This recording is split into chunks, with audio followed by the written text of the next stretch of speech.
I don't even know where to begin with Mark. Every office has a Mark, right?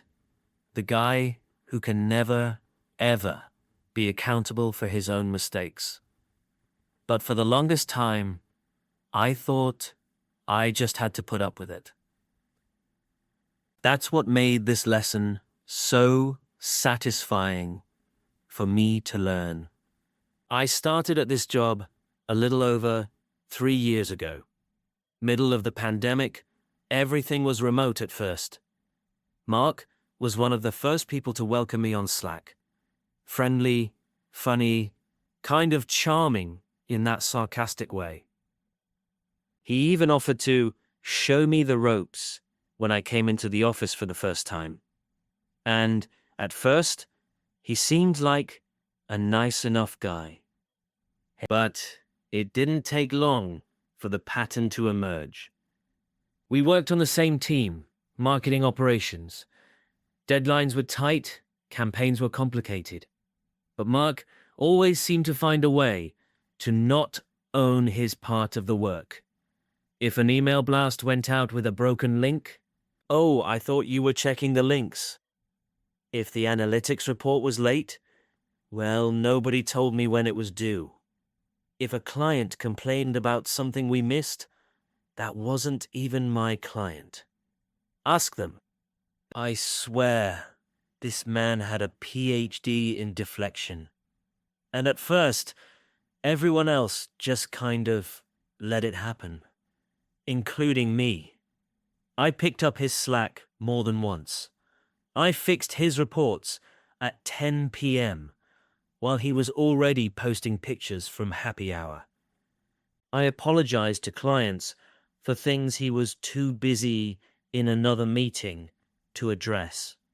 And if I'm being honest, I did it because I was scared of being seen as difficult, scared that speaking up would somehow make me look petty. The breaking point came about 6 months ago. We had a massive product launch campaign. Huge. Everyone had a role. My job was managing the web content, and Mark was supposed to handle the ad buys. Simple. Well, should have been simple. 2 days before launch, the CMO called a team meeting. She was furious. The ads hadn't even been placed yet. Mark, without missing a beat, he looks straight at me, and says, "Well, I was waiting for the web content to go live. I couldn't schedule ads to a page that wasn't ready." And everyone turned to me. I could feel my face get hot. My page, it had been live for a week. The link was sitting in his inbox. I even slacked him about it twice. But in that moment, I just said nothing. I froze.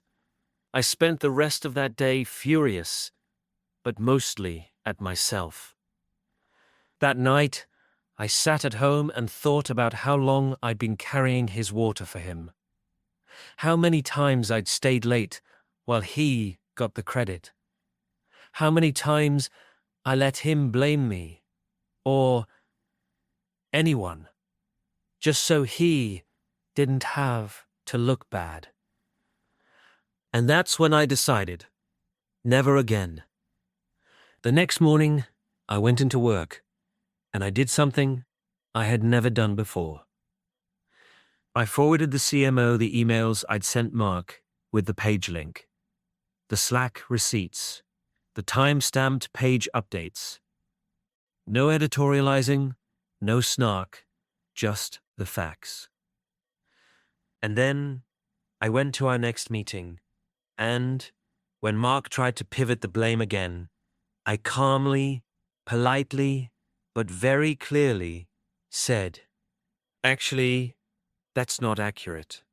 The page has been live since last Thursday. The link is in the project tracker, and I sent it to you twice." If you'd like, I can resend it now. You could have heard a pin drop. Mark stammered out something about miscommunication and different expectations, but by then, the damage was done. The CMO cut him off and reassigned the ad buys to someone else on the team. Someone who actually knew what they were doing. That was the day everything changed. Mark still works here, and to be honest, he hasn't really changed much. But you know what? I have. I don't let his mistakes slide anymore. When he tries to push something onto me, I correct him. Professionally, but firmly. When he doesn't deliver, I escalate it. And the best part is, I'm no longer the one staying late, fixing his mess. The irony? Ever since I started holding him accountable, he's been much more careful about his work.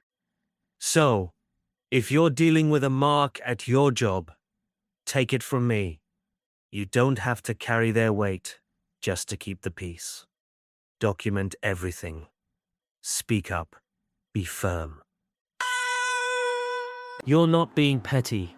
You're just refusing to let someone else's lack of accountability ruin your own reputation. And honestly, that feels better than any apology he could ever give me.